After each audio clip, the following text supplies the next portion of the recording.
Hello everyone. We're going to get started tonight. Welcome to tonight's speakeasy, Technology and Politics with Betsy Hoover. For those of you who are new to Chicago Council on Science and Technology, C2ST is a 10-year-old not-for-profit organization that seeks to enhance the public's understanding and appreciation of science and technology and their impact on society. As always, we would like to give a huge thank you to the Radler for allowing us to use this space for our monthly speakeasies. Please consider getting a pint and or food to support this fine establishment while you're here, and make sure that you pay your bill before you leave. Please visit c2st.org or refer to the postcards on the tables for our upcoming programs. Sasha is right over here. She is passing around a sign-up sheet for our mailing list so you can get reminders about our programs in your email. And please respect those with hearing disabilities and wait for the microphone while you ask the question. Also, since this program is being audio recorded, your voice will only be audible if you use the microphone. I'm happy to introduce our speaker tonight, Betsy Hoover. Betsy is a partner at Higher Ground Labs and 270 Strategies. Her political career began back in 2007 as an organizer on the first Obama campaign. In 2012, she served as the National Digital Organizing Director, sitting at the intersection of field, digital, and technology. In 2013, Betsy co-founded 270 Strategies, a public engagement firm that works with political campaigns, causes, and companies all over the world. Betsy is an organizer first. She has been recognized by Business Insider as at the forefront of political innovation, and was featured on Forbes magazine's 30 Under 30 Law and Policy list for her work on the president's re-election campaign.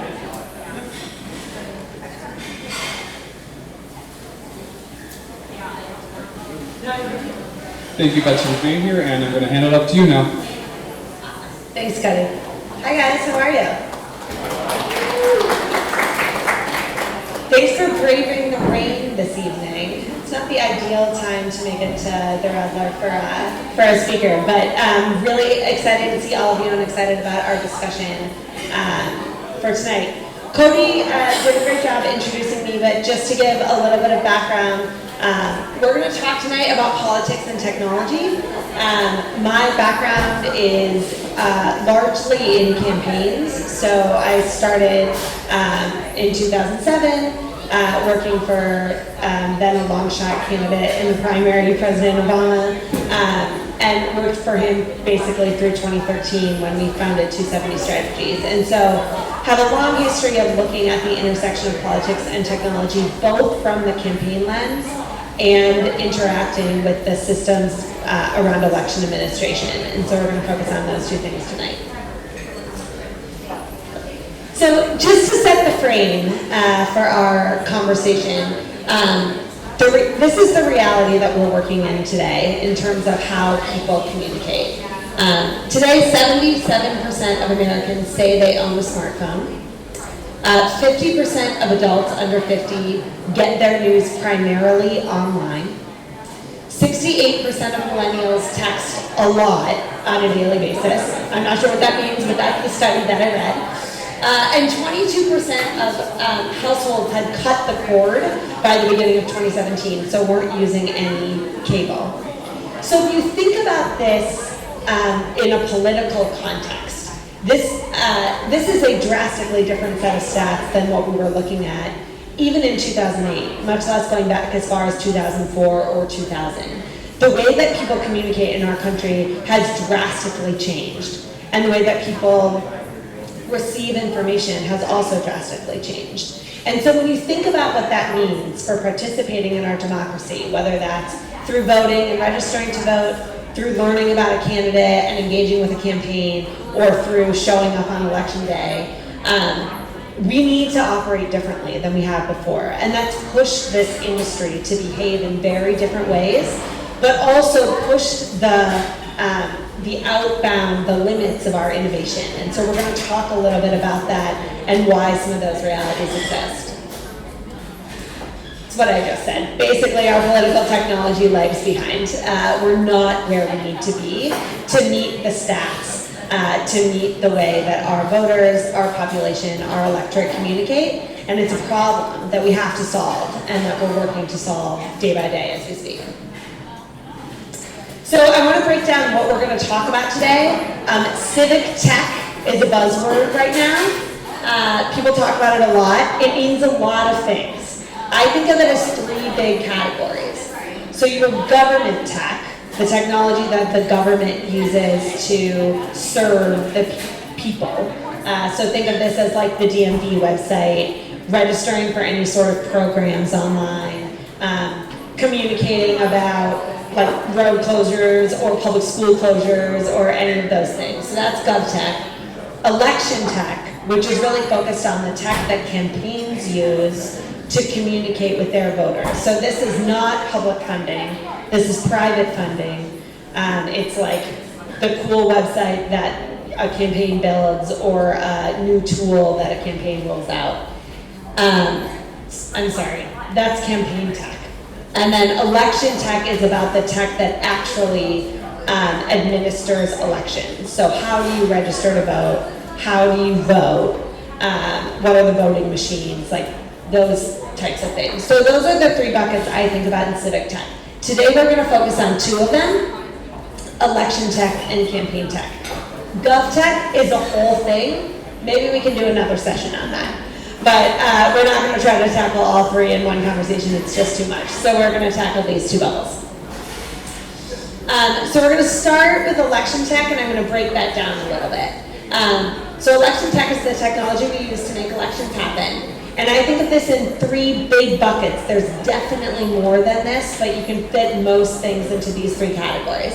Voter registration, polling place information, and then voting machines. So how do you sign up to vote, where do you vote, and then how do you actually vote? And so I'm going to break down what the current landscape looks like in each of those, and then how we're looking to innovate on them. So voter registration is a space that we've actually seen a huge amount of innovation over the past 10 years. When I started organizing in 2008, almost like 3 states had online voter registration. 3 states. So in almost every state, the only way to register to vote was to sign up on a piece of paper and then hand deliver that paper to your county board of elections. Some states allowed that to go through the mail, but only through like kind of an arbitrary date that nobody knew. Today, 38 states have online voter registration. That's a huge step forward. And not only that, but their user experience is much better than it was even 4 years ago. So Illinois is actually joined the ranks of this very recently, in the last basically 18 months. Their interface is good and clean, it's a step-by-step process, it's a really, it's a pretty good experience. And that just could not have been said even 5 years ago. So we made big strides there. 6 states have same-day registration, so you can show up on election day and register right there. And 4 states have automatic registration. So if you do something else, like get a driver's license, or there's a couple of things that fall in this category, then you're automatically registered to vote. Those numbers are abysmally low. We talk often about, I use Brazil as my example here. In Brazil, you have to be registered to vote in order to get a driver's license. In the United States, in most states, you have to have a driver's license in order to register to vote. Like, it's all mixed up in terms of our incentives around, this is just the gateway to allowing people to participate in democracy. So, on the one hand, we've made really good strides in the online voter registration space. And on the other hand, we have a lot of work to do to lower this barrier even more. The good news here is that most of the challenges in these later categories are political, not technical. So the technical challenges have been met in this space, and it's the only one of the areas we'll talk about where that's true. But states have stepped up to meet this technical challenge. We have a lot of political work to do to get the rest of the way there. So the next category is polling place information. And this is how I worked with Ballot Ready to put this slide together. Has anyone heard of Ballot Ready? A couple have. Okay, so they're a really cool startup based here in Chicago. They started at University of Chicago.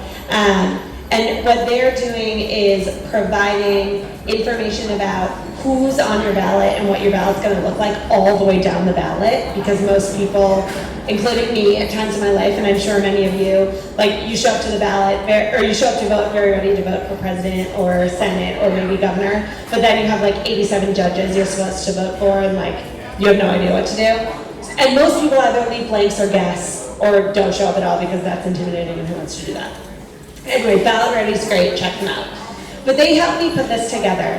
Here's how polling place information works. Like, it's crazy. A board of elections creates a spreadsheet, like in Excel, of polling place locations. This is like where people go to exercise their fundamental right to participate in democracy. It's on a spreadsheet on someone's computer in a board of election.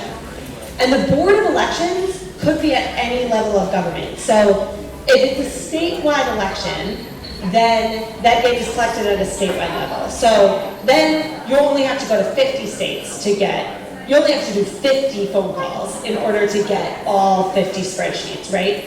But if it's not a statewide level election, if it's a special election or an off cycle where the highest level of administration is the city level or the county level, then it's the county board of election that collects that information. So then you have to go and call all the counties to get their spreadsheets, which is like an innumerable number of counties. Okay, so that's crazy. So third parties, whether that's a national campaign or an organization that's trying to encourage people to vote, or Google, who has done tremendous work in this space over the past couple of cycles, they have to literally make phone calls to ask for that data from the Board of Elections, and then the third parties display that data. Now, sometimes the Board of Elections will have a website that you can go to search for your polling location, but it's often pretty clunky, like this isn't their sweet spot. So it's really tricky. It's not good. It's not the way it should work. And what happens right now, and I experienced this on multiple presidential campaigns, you get your list from the Board of Elections, but then it changes. Like, a couple of them will change, because like, there was a flood, or like, the traffic didn't work that day, the street was closed, or like whatever. So then a location changes, and there's no way to notify everyone that that change has happened. So literally in 2012, on the presidential campaign, we waited for voters to tell us. We went to our voting site, and it was closed. What do we do? That was the only way we needed to call and double check with the Board of Elections. That's nuts. And some of you may have experienced that, or know people that have experienced that. It's like not okay. The good news here is that there are multiple third parties that are experimenting with ways to amalgamate data from local boards of elections electronically. Like the obvious technical solution is you have a system of record that everyone can go into and update their information, and there's benefit to them because they get some of that display, right? And they don't have to put resources into that. So there is a technical solution to this. We're not there yet. And so it's one of the places that we're seeing a lot of innovation right now, a lot of people pushing the envelope. There's also a political challenge here, and so you're balancing things. But I'm very hopeful for this, but like the current system's pretty messed up. And so then our third piece here is voting machines. And this is like a much hotter topic right now than it ever has been before. Thank you, Russia. And so the voting, I'm going to go through, you can go to the next one. You can go to the next one. So the story of voting machines is super interesting. It obviously goes earlier than 2000, but I'm going to start with 2000 here. So how many people remember Bush versus Gore and all of the election fraud that happened there, stealing the election, all those things?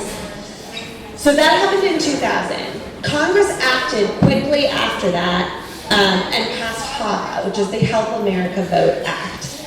That basically said that everyone had to have electronic voting machines, which eliminated some of the concerns that we saw in 2000, but opened up a whole bunch of additional concerns that we're still facing today.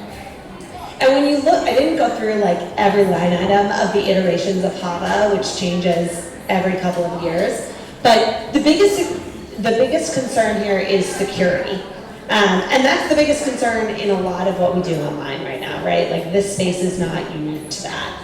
But anytime you have a system that's fully electronic, there are security concerns. And while HAVA and these electronic machines were meant to protect against a lot of the concerns that we saw in 2000, it also opened up this whole other avenue of concerns that we're still working through. So the other points I have on here, in 2012, we saw ridiculously long lines, like people waiting in line to vote for up to 7 hours in key counties in Florida, that state, right? Both 2000 and 2012, just a disaster.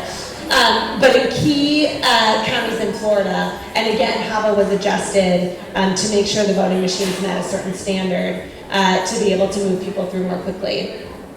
2016 is obviously a whole new moment for this conversation. The speculations on Russia's involvement in the US elections have produced headlines such as this. Good. Hack vulnerable voting machines, a national security threat, experts warn. There is a conference held every year that was held this year called DEF CON. How many people are familiar with DEF CON? A couple of folks. So this was held in Las Vegas this year, and they had, I was not there, but they had what's called a voting village, and the whole point of the voting village was to hack voter machines. Like they had all of our updated voting booths there, and the whole purpose was to hack voting machines to figure out basically, was this a security risk? Within a half an hour, people who were even somewhat fluent in being able to navigate a system that they were not actually in were able to hack into these voting machines and manipulate the vote. Hypothetically, hours before they even arrived at a polling place. And so that's really scary. And it requires us to think in really, really critical ways about what our voting machines are, what they look like in the future, and how we protect against these security threats. Now, I don't say this, I'm not like I don't like function on paranoia. I really try to like keep all of this in perspective. And so I don't want this to cause panic.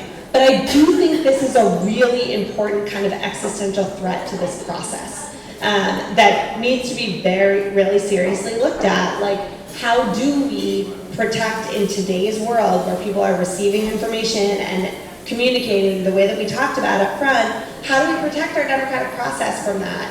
And we're not there yet when it comes to the technology behind our voting machines, our voting infrastructure. All right, so now we're going to pivot, and we're going to talk about campaign tech. This is the other bubble. So I'm going to do 3 categories of this too. And there's actually a lot more than this, but I can't get to all of it, so I'm just going to talk about 3. The first one is the voter file. I'll talk about what that means if you don't know. The second is data and targeting around that voter file. And then the third is outreach to voters. So the voter file. The process looks scarily similar to our polling locations. Scarily similar. The voter file is the list of all of the registered voters. It's publicly available information. Once you register to vote in a state, your name goes on the voter file in that state. If you're in a state where you have to declare a party when you register, then your party is known, but otherwise voter ID is not known on the voter file. Like, we don't know how you voted in the past. In some states, you know if you voted, but you don't know like how you voted. So each state maintains a voter file of the people registered in their state. Campaigns and third parties then collect that data from each state. So this is the same thing. Like, if I'm running a national campaign, I have to go to each state. They export a spreadsheet. They send it to me of all the people who are registered to vote in that state. And then I, as a third party, can take that and use it. So I can put it into a CRN or into a database that a campaign could use. Sometimes contact and voting history is applied, sometimes it's not. And sometimes the third party can apply additional information, either history that they have or consumer data, but sometimes they don't. It just depends on who that third party is. Anyone can get that voter file. It's publicly available information. So it's not a perfect system. The two sides, so the Republican Party and the Democratic Party, handle this voter file data really differently. For the Democrats, I'm one of those, just to put it out there. We use this kind of like our Bible. Everything runs off the voter file. It's a really critical part of any campaign that Democrats run. That is also somewhat true for Republicans, but less so, particularly in 2016. They cared a little bit less about who had voted before and how, and a little bit more about consumer data and what that told us about voters. Questions out there as to the right approach, or if either of us have totally cracked the code, but that kind of explains where people stand on this. So the second piece is data and targeting. This is the data you apply to that voter file. So this is a picture of the back room of the 2012 campaign, where our data and analytics team sat. We called this the cave. It looked like this. And it was a bunch of people whose eyes were kind of glazed over because they stared at their computer screens for 22 hours a day. And they constantly optimized on what we knew about every voter in that voter file, so that we could build the best list of prioritized voters available to do our voter outreach, whether that was on the phones, on the doors, through our digital advertising buys, through our TV buys when we were looking at larger geographic data. No, you're good. So data and targeting is an evolving space.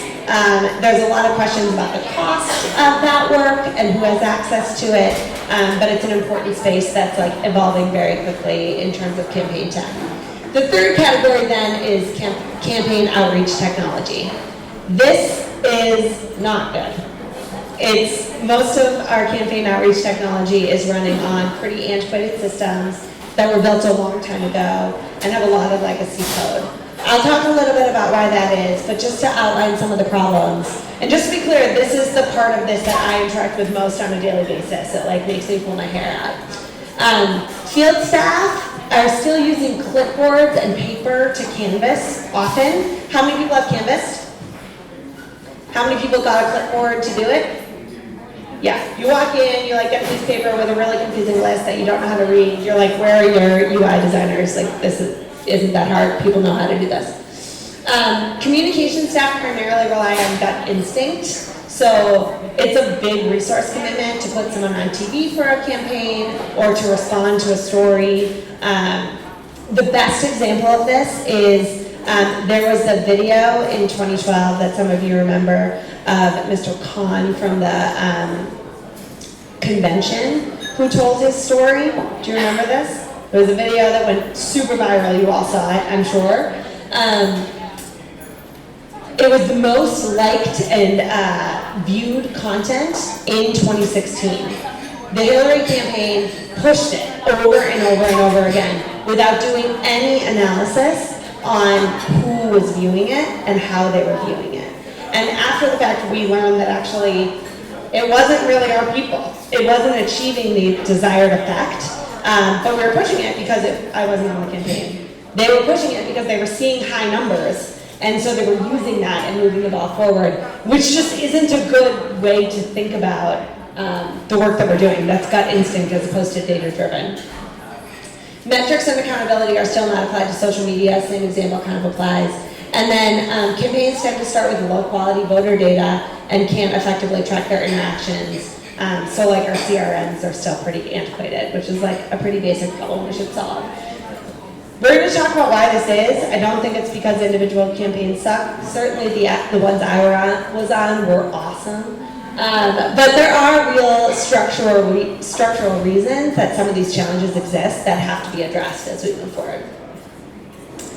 I don't want to be all doom and gloom. Technology has definitely changed politics dramatically. And so let's just talk about what's happened over the past 10 years. In 2008, Facebook was an afterthought. It was a tenth the size of what it was in 2012, which is still a fraction of what it is today. In 2008, the cool thing to do was to create your own social network, which everyone was doing everywhere. Like, it was just a completely different world than what we operate in today. 2012 was the onset of big data. So that ability to apply consumer data and voter history to the voter file, that didn't exist 10 years ago. So that's a huge leap forward that's made our campaigning much better and stronger. And in 2016, we really focused on targeting, for better or worse, right? That's in the best ways. We focused a lot on peer-to-peer. We focused a lot on network effect and social graph in a way that we hadn't before. In the worst ways, this is fake news and voter suppression that were parts of the 2016 campaign that we didn't think we really needed to talk about. So technology has changed politics dramatically in good ways. We just still have a long way to go to get where we need to get to really match what our voters are seeing in their kind of consumer lives. That was a dumb slide. So let's talk about why this is. This is a quote from a Wired article in August of 2016, which is like actually kind of eerie to me right now. Wired did kind of commission some research of local election administration officials. And the quote that helped summarize their report was, "The money's not there right now. We interviewed election officials who told us what they were hearing from their state legislators and others who would be funding this type of equipment. And they said, come back to us after there's some kind of crisis." Eerie? That scares me. But that's very much the attitude, and not because people are stupid, but because resources and budgets are tight. It's not sexy to fund infrastructure for campaigns or for state parties or for the Board of Elections. Like, it's not what people wake up in the morning thinking they want to spend their money on. And it's hard to allocate tax dollars to it because it's difficult to explain. And so as a result, a lot of this is about resource decision. And that's unfair to our voters, but at the end of the day, is what happens. And so a big part of this is about money. A second challenge, and this is particular, well, it's on both sides, is our innovation cycle. Our innovation cycle is very tied to elections on this stuff. So what we tend to do is, in the lead up to elections, a bunch of resources pour in to campaigns and to Board of Elections, right? A bunch of money pours in. And in the last year or couple of months, we ramp up really fast to hack together a bunch of systems that work okay, and then the campaign ends or the election ends and everyone's paycheck ends and all the tech dies and goes away. And the hacked together systems don't get put back together, don't get fixed. And so right now our current state is this real yo-yo effect in terms of our innovation. What we need to move towards is much more of this stair-step approach. So yeah, we're gonna have bigger gains around election years, that's normal. But we need to invest in the infrastructure to not fall all the way back down to where we started, but just fall a little bit. So that the next cycle we can go a little bit higher and then a little bit higher. And that takes committed resources, it takes mentorship, it takes experts in this field that we're not investing in today, and we need to do better in order to really make the changes that people see and they want to make. But we don't have the resources to do it yet. And then the last thing is driving to the decision maker is difficult right now.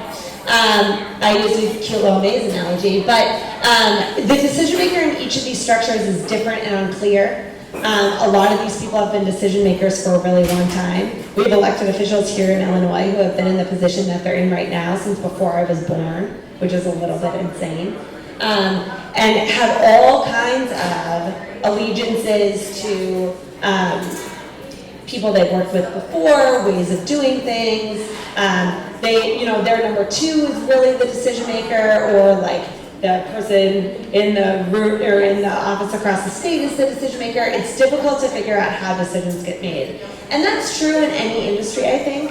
But it's a particular challenge here in moving quickly, which has to happen because we have elections all the time. So we have to be continually moving the ball forward. So how do we fix it? I don't have all the answers. If I did, I wouldn't be standing here, I'd be fixing it. I'm doing some things to fix it. But I have some ideas. So first of all, we need to treat this a little bit more like the startup market that exists in every other industry. So we need to identify diverse primary audiences. We're not just talking about presidential campaigns here. There are over 500,000 elected offices in this country. Why are we always building for presidential campaigns? Like, they will be fine. They have $1 billion to do what they need to do most times. Like, let's build for some of these other races. So we need to diversify who we're building for. We need to build off cycle. That's that yo-yo effect. We need to be ready going into these cycles as opposed to building at the last second. We need to bring in best practices from other sectors. Right now, politics can sometimes act like an island. We have the same people who have been in it for a long time. We have the same people doing the same jobs. That's got to stop. We got to bring in some best practices from other places and be open and excited about that. And then we need to treat this market like a market with the rigor and the fail fast approach and the quick iterate and optimize best practices that we talk about in so many other rooms. We need to apply those here. And so then I just want to stress the urgency of now. Our voter participation rate is not good. In 2018, an off-cycle election where with absolutely critical seats at play, we can expect voter participation to be as low as 40%, which is crazy. That's crazy. And even more than that, those non-voters are more transient, younger, and harder to reach than any electorate we've ever known or ever had. And so we have to iterate. We have to optimize. We have to move more quickly in order to reach these people because our country can't afford for them to sit on the sidelines, and it's up to some of these systems to make that difference. The good news is this industry, this space is on the rise. We're seeing, I don't know why that came in too, but no, you're fine. It was just more money was spent in digital and tech in 2016 by a long shot than ever before. This is just a snapshot of political advertising, which is like one view to view this in. But 2016 was the first time that digital made it above cable TV, which is a really big deal, especially when over half of your people are communicating there and getting their information there. Like, it's kind of obvious that that's where you would spend your money. But this is the first time that the industry has made that leap, which is a big deal. So that's a good sign. That means we're headed in the right direction, and there's hope for a lot of these innovations that have to happen. It's the next one. The kittens. So my last piece here is that when you work in the internet and when you work in technology, you have to be creative, you have to be iterative, you have to be awesome because you're usually competing with memes of cats. And so on that note, I'll stop talking and would love to take questions or facilitate a conversation. Yeah? Sorry, hold on 1 second, she's gonna bring in the mic.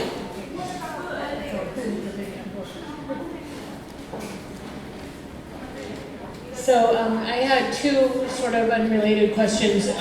One is I just organized the previous slide about the advertising. I think one reason, even though people are probably on the computer more and watching less TV, that people use network TV for advertising more, is because whatever channel you're watching, there's a set aside time for a commercial. Whereas on digital, there's like all these little websites and you don't have just like a commercial on a website. It's just like an ad thing there, but it's not on every website. And if you switch your eyeballs to lots of, it's such a lot hard to advertise on digital because there's not a built-in set commercial space. Yeah, that's a good point. And the other thing is when I saw the title for this says politics and technology, the first thing I thought of was how we're kind of being governed by Twitter in this presidency. So it's not just building up to the election, but it's after the election and the actual being elected, how do you govern and how do you communicate to the people? And we never have a presidency by Twitter previously. That's a really good point, and you're right, I didn't even touch on that, and we could have done a whole conversation on the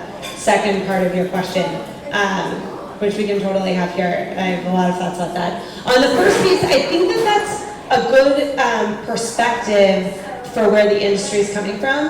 The reality is that you actually can better understand the impact of your advertising on digital. Like, you can target individuals as opposed to targeting channels where you don't know who's watching and don't know how often they're seeing the content. And so I think that is the comfort level of the industry, of lots of industries. But we have to push the envelope on it because you actually can get better data about the impact that you're having using digital if you're reading your reports the right way and optimizing the right way. And so that's one of the culture change elements I think we have to work on to make this industry better. Any other questions?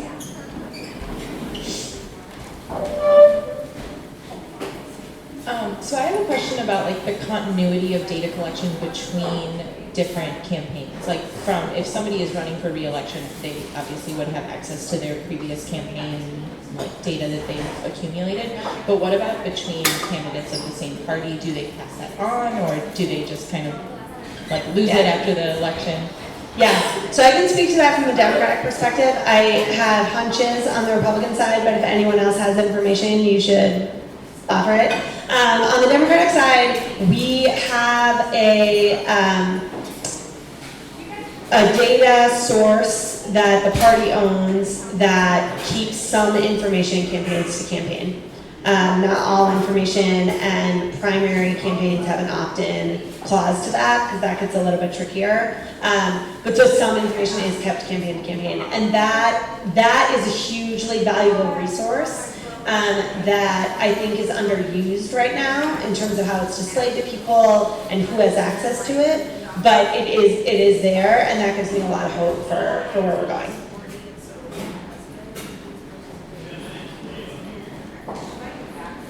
So I'm interested in the voting process itself and the threats to security there. So what are some of the ideas for how to make that more secure and build people's faith in the process? Yeah. So I have to admit I'm not an expert on this, and I think that in a lot of ways the country is still figuring this out. There may be others, but yeah, you can take it if you want to. Yeah, we can definitely do that. You start with that now, chime in. There's a bill being introduced. Colorado has passed something like this. There's a bill being introduced in Illinois that has three aspects to it. The first one is a mandatory, statistically relevant audit, not recount, audit of polling place ballots to compare by hand, publicly, in front of a bipartisan group at each polling place to compare the results coming out of the machines, whether that be machines that count paper ballots or touchscreen machines. Those are still machines that count the paper ballots. They can be rigged also. So that's part one. The second part is attacking the very important question of the chain of custody from the local precinct polling place election results to the county clerk's office in the State Board of Elections. In Illinois, we have, I think, 11 state board of election authorities in addition to 102 counties. So what happens from the polling place to the county clerk or the board of elections it's a disaster, frankly. Now, it's just, the chain of custody is bad. And the third part is a mandated audit from the county clerk to the state board that accumulates these from each county. There's 102 counties in Illinois, as I said, and reports them to the news media, and we all know it's the news media who decides who won the election, right? They say NBC has declared this election for, well, who the heck are they? And what's that chain of custody? So there is a bill we're hoping will be introduced that will mandate these audits. I hope that answers your question. It's not there yet. It's not there yet. And that's a great example, and there are bills like that in a bunch of different states, and there's also a committee working nationally to do some similar research or propose some solutions. But I think that it's not there yet, which is scary. Like, it's not there yet. And yeah, there's still a lot of work to do. And I think this is the conversation generally about security, which is like a fully electronic system is not fully secure. And so what are the precautions we as individuals can take? What are the precautions that our election administration can take? And what are the, at what levels can we interject that interference? That's kind of what's being explored because, a fully secure system is hard. Yeah, we don't know it. Thank you for your talk. A clarification, are the voter rolls public information? Anyone can access that information? Yeah, the voter file is public. Yeah. And In any state? Yes. Okay. The other, I just wanted you to talk about, if you could, Twitter and this last election cycle. Trump changed the whole game in terms of, the political spending, the advertising. I mean, and going forward, do you think it's possible somebody could win any type of race with virtually no political advertising? Money spent on political advertising. Yeah, it's a great question. And the answer is yes, I hope so. And not that I want Trump, but I'm not in a happy space. But I hope that that's true. Social media in particular, and really technology generally, it's really just it's a form of communication. Right, so it's the same, it's not that different from a phone call or a conversation at a gathering place like this, or a newspaper, right? Like, it's all the ways that people communicate and engage their community. And so we separate this idea in our mind as our online selves and our offline selves. But it's not. Trump just is using Twitter to communicate with people and rile people up in a way that no politician has before.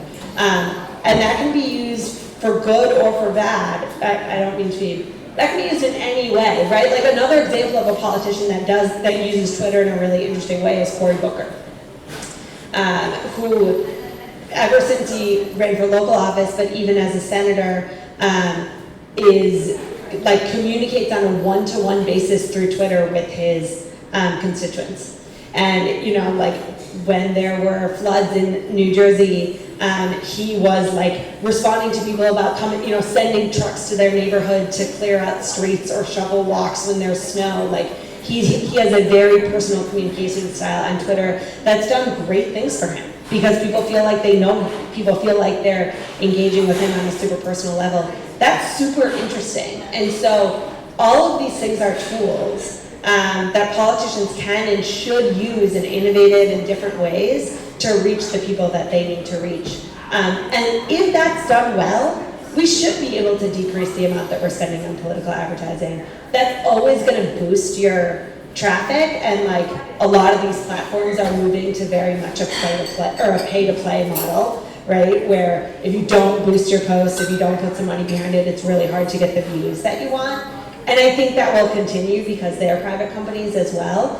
So some element of that will be around for a long time, but when you think about how politicians are using social media, they should be thinking outside the box about where their people are, how to meet them, and if that is online, they should be using these platforms to do it. And, for however Trump is using Twitter, he has achieved that,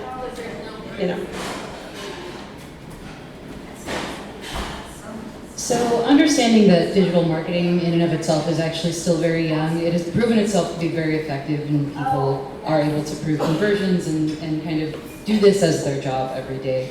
To the extent that there still needs to be buy-in in the political industry to things that at the consumer level and the marketing level have already understood to be true and are selling as effective ways of reaching constituents or consumers, depending on how you look at it. What do you see to be the biggest obstacle in that buy-in? Yeah, it's a great question. So I think there's a couple things. One is there's a playbook, right? As there is in a lot of industries. Like when a campaign manager walks into their job, they kind of have a playbook of what happened last time in that district or that state. And deviating from that, you can it's politically hard to go further than a little bit on any given cycle. And so a lot of this is about time.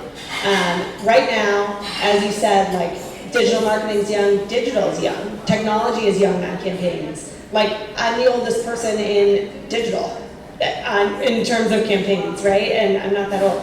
And so we need to get to the place where people who have started as digital natives, started in this digital world, they are leaving, right? And so some of this is culture change just through time. But I do think there's a lot that can be done in terms of proving through reports. We're a very data-driven industry, so proving through reports, proving through regular conversions and transactions, not just about clicks and views, but also about how does that convert to votes and registrations and volunteers and dollars that we don't do a very good job of. We spend a lot of time talking about vanity metrics, and in this industry that doesn't work. And so we have to think about how we tell that story differently, to not just be about, no one cares how many views you get if it doesn't convert to votes. How does that convert to votes? And some of that's about the technology. We need to measure that, which doesn't exist yet. And we're close, but should. Any other questions? What is that technology? Can you describe that a little bit more? Yeah, I mean, so I have a couple jobs. One of them is I run an accelerator for political tech companies. And so we're looking at a lot of companies that are doing this right now that are basically able to track a person ID online. And so, and consumers can do this, right? Not consumers, brands can do this, big companies can do this. If you interact with their content online, they can track it back to you as a person. We cannot yet do that, or we are just on the cusp of being able to do that to the voter file or to other places that we can also see how you voted. And so we need to get a little better at tracking a person through a process, moving from online to offline than we are right now. And I think we're very close, but there's a little more work to do to figure out the links in that chain.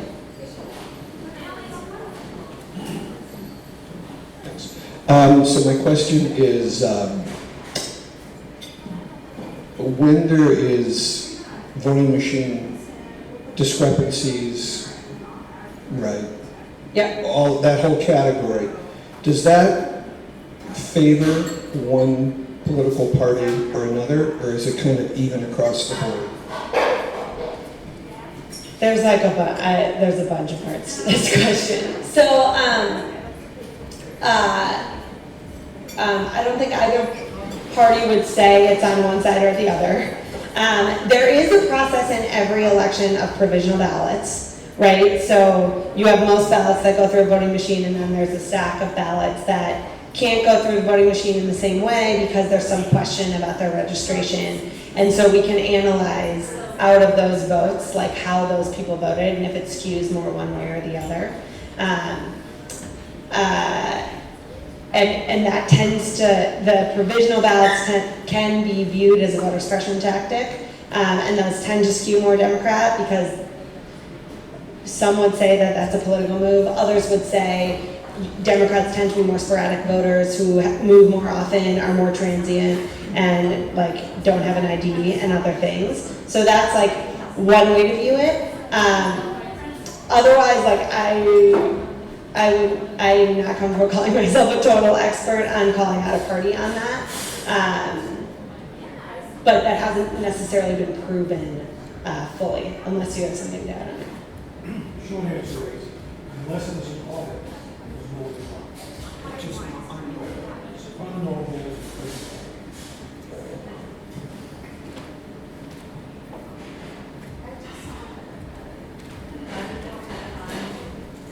Hi, thanks for your talk. I'm curious if you've heard anything about cryptocurrencies blockchain concept applied to the election process and specifically voting.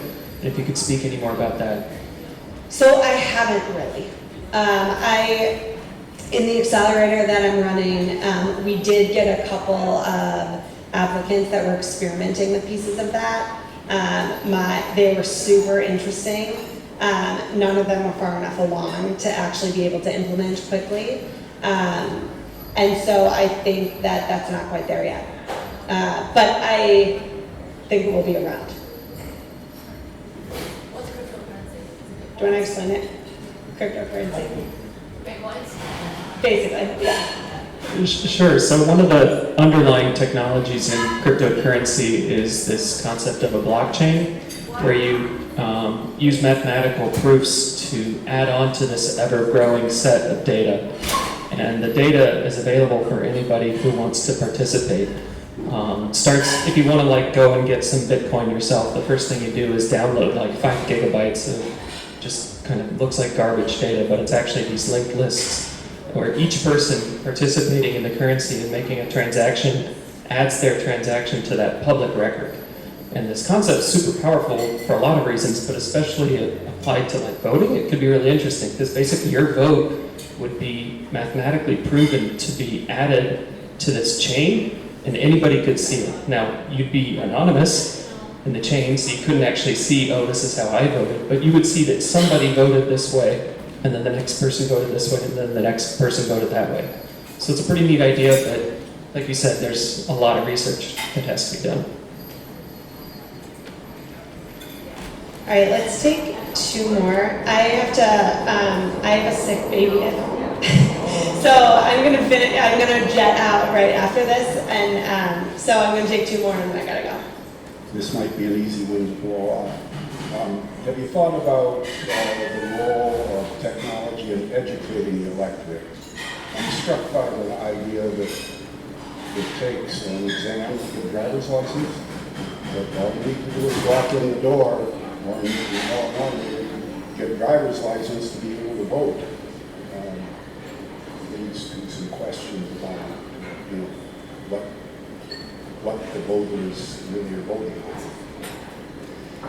Yeah, I mean, I think technology is an incredibly valuable tool here, and the question is, who is the educator, right? So technology is not the educator. The question is, what organization is using technology to do that educating?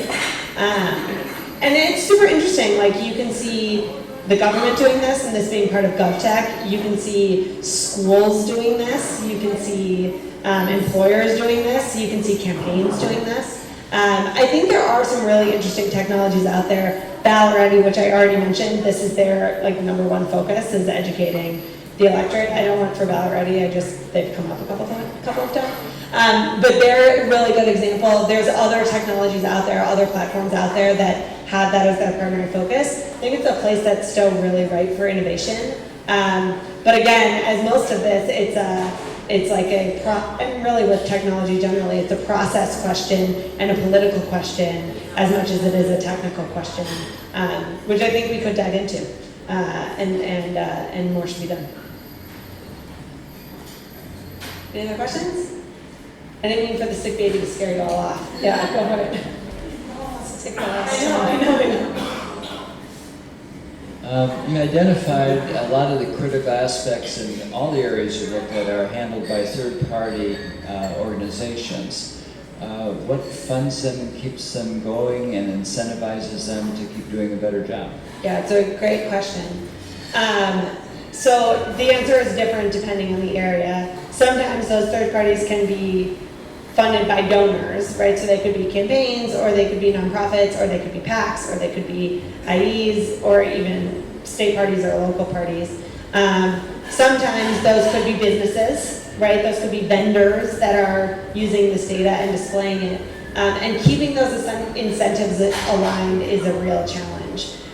It's one of the things we're finding in my work and my accelerator capacity is we're investing in businesses who are driven by a bottom line, but they're also impact-driven businesses that are values-driven and want an outcome, right? And so want a political outcome. So how do you keep those 2 things in check? And I think as in any industry that has a bottom line other than, has multiple bottom lines, it's a challenge and a constant like tension to go back and forth. But most of those are funded by, either donors, an independent revenue stream, once in a while foundations when you get into voting access and voting information. But it tends to be, those tend to be the big categories. Okay, thank you guys so much for coming out in the rain. Appreciate it.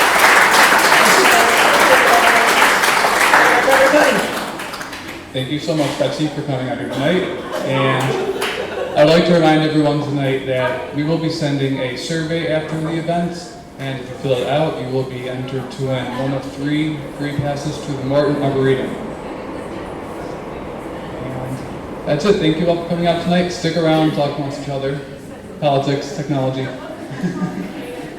Have a good night.